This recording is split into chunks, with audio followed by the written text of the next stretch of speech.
Good morning. What a spectacular day for all of you, but more so actually your families. And I'll speak about them in a minute, but I do want to thank Acting Superintendent Steve Negrelli, someone I've known a very long time. My husband was a federal prosecutor for 30 years, working in partnership with local law enforcement and NYPD, and so we've gotten to know the caliber of the individual who is now our acting superintendent. So I want to thank him. I look forward to working with him in years to come. Superintendent. Also, your training director, Major Michael Eaton, officer in charge, Lieutenant John Duro, I thank you for teaching these individuals about what it means to be a member of this elite, unique family. And that is what this has become to all of you who now step into the ranks of the New York State Police. You're part of a family, so thank you to all of you, the training instructors. Trooper Katrina Garrett, I thank you for blessing us with that beautiful rendition of our national anthem. It always makes my heart flip when I realize we're so blessed to live in a country with such freedoms that we'll never take for granted. I also want to recognize Reverend Moret for reminding us of the presence of God in our lives as a source of strength when times get tough, and indeed, to our class, they will get tough. So never forget that you are being watched and cared for by a higher power. You'll be hearing from Rabbi Michael Melnick, and I know that he'll also remind us of our connection with God as we continue in our daily lives. I'm honored to have the most extraordinary cabinet assembled in our state's history. When I became governor just a little over a year ago, I knew I'd be defined by our accomplishments, but also by the people I surround myself with. I sought out the best and the brightest, the most dedicated public servants, and I'm proud that Anthony Annucci continues as our acting Commissioner of Corrections and Community Supervision, a critically important role as we deal with the specter of crime, but also the reentry program, so people only have to go through once, and that is our objective. So thank you for all you do, Commissioner. Elizabeth Cronin, the Director of the New York State Office of Victim Services. Our emphasis is on those individuals. We've increased just recently monetary compensation for them, but our goal is to reduce the number of victims overall. We're not trying to put you out of a job, but that would actually be a very good, I'll find something else for you, so don't worry about it. And Kelly Owens, we just did an event focusing on the fact that domestic violence is still very real, and you're going to recall to many homes, and you're going to experience something that is truly devastating when you see people in the comfort of their own homes with someone they chose as a partner subjected to violence. And Kelly Owens is the executive director of our Office of Prevention of Domestic Violence. I thank her as well. I don't know if Senator Patrick Gallivan is here. I sometimes see him. I don't know that he's ever missed one, but he is a former member of the state police family, went on to be a sheriff, and now serves as a senator, so we've worked closely together. My remarks will not be long because I know you are excited about tossing the hats in the air, celebrating, and finally being done.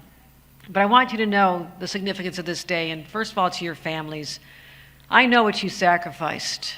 I know what it was like to say goodbye to your partner, your spouse, member of your family, maybe your children, as they went off for a long journey, 6 intense months. And I know about this because I spent a lot of time with my state police detail, and I ask a lot of questions. After long rides from Buffalo to Albany, sometimes in the middle of the night, when I was lieutenant governor, I'd say, tell me what it was like. And I want you to know that despite their outward exterior of how tough they all are, and they truly are, they really did miss all of you. It was hard for them to kiss you goodbye on a Sunday evening, but they are there for a higher calling. And I thank all of the parents who are here today and the spouses who support them and the partners and siblings and aunts and uncles, because somewhere along their journey to adulthood, you inspired them. You must have triggered some spark in them that brought them to this place today where they'd actually be one of the elite few who wear this uniform and go out there literally putting their lives on the line to protect strangers. And I'm still in awe of this. Having been to many of these graduations, I look out at their faces and I say, the courage that it takes to say, I want to be a professional law enforcement member, and I'm willing to do whatever it takes to protect others, that is extraordinary. And I will never, as your governor, ever take that for granted, what you're willing to do for all of us. So on behalf of 20 million New Yorkers, I say we are grateful for that. But I'm also going to continue to call you to do even more. What we saw, and I spoke at my first graduation 6 months ago, and I'm going to continue to up your ranks, because what I saw during this pandemic was something that we could not have anticipated, but almost immediately, the crime rate started going up all over our country, not just here in New York, all over our nation. And much of it was driven by access to illegal guns that were crossing state lines and coming to our cities and our rural areas. And I thought, how are we using the men and women who are out there on the highways and byways and in our cities and literally can see when a carload of illegal guns has crossed our lines and where they're heading, and how we can be more involved in the interdiction, taking guns out of the hands of criminals. That's how we fight crime. That's how we save lives. And I'm absolutely staggered by the fact that in the last year alone, across New York State, working with state police and our local partners, we have confiscated over 8,000 illegal guns, taken them off the streets, literally since I've been governor. No one could have expected that. But that's what it's all about when you have a laser-focused purpose and saying, I have the most elite unit of dedicated individuals who know their jobs, and I want them to be the face of fighting crime for our state. Who else but the New York State Police? We are second to no one else. We have a responsibility to lead. And despite descriptions and perceptions that it's all about the local policing community, we have to step in and support them. We're doing that all over the state. And I thank all of you for being willing to do that as well. And we do eventually drive the numbers down, and these are good statistics, but we're not done yet. The fact that across the state of New York, in 1 year, shootings and murders are down 14%, not up 14%, down 14%, while they've only gone down 2% across the rest of the nation.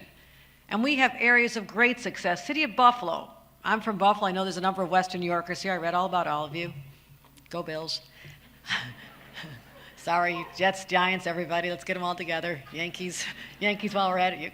But I know the city of Buffalo, because I live in the city of Buffalo. I live literally 10 minutes from where there was that horrific massacre of 10 innocent people just simply shopping on a beautiful Saturday afternoon in a grocery store, 10 minutes from my home. The shooting and murder rate in Buffalo is down 35% since last year.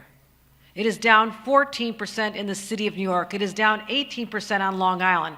That is because we're doing things differently. We also decided we could do more in partnership with other states. And I'm going to someday expect you to be involved in this. 9 states, first time in our nation's history, have banded together. I've been to their meetings. I've watched them, sharing data on tracking illegal gun trafficking instead of just stopping at state lines and the next law enforcement agency has to deal with it. We're working in a concerted effort here. We're making real progress. We're not satisfied, but what I'm saying is I'm redefining the role of the New York State Police because I need you on the front lines of fighting crime. Yes, we're going to continue to need you out there patrolling the highways, the byways, the rural areas where someone in an accident on the side of a road sitting there praying for help and you arrive and all of a sudden their fear dissipates into hope. That's what you bring people. When you show up on the scene, whether it's a crime scene or you're there to prevent a crime or to help after an accident, whatever you do, because you show up in a uniform with the training and the reputation of this organization behind you, the nation's best, you bring our citizens hope that they're going to be okay. I'm a mom. When my kids started driving, there's fear in your heart, but also knowing that we also have our state police out there protecting people in every corner of the state gives me a huge source of comfort for all the other parents out there as well. So we're going to continue doing what Superintendent Nigrelli referenced. I do want to see more women in the ranks. Gentlemen, you're doing a great job, but we need a few more sisters in the family. And to the fact that we have 20% of this class right now, the numbers are trending in a wonderful direction. We're going to continue doing that. And to all of you, you are one family to me. And I'll have your back. You have the back of all of us. You have to know that as your governor, I will have your back and give you the resources, the support, and do whatever I can to protect you while you're in uniform because you're protecting all of us. I'm grateful for you. I'm grateful for you. Grateful for your families. And I'm humbled to be your governor. But at the end of the day, know that you're doing something that many others would not do. 16,000 people try to be sitting where you are today, narrowed down to 1,700. There's 218 of you. That's my definition of an elite group. You've now entered those ranks and continue to honor not just your colleagues in the organization today, but honor the long history of those who came before you and those who sacrificed their lives. You represent all of them every single day you put on your uniform and go to work. Never forget them either. So I'm just here to say thank you, congratulations. May God bless every one of you and keep you safe, and may God bless the great state of New York and the United States of America. Thank you.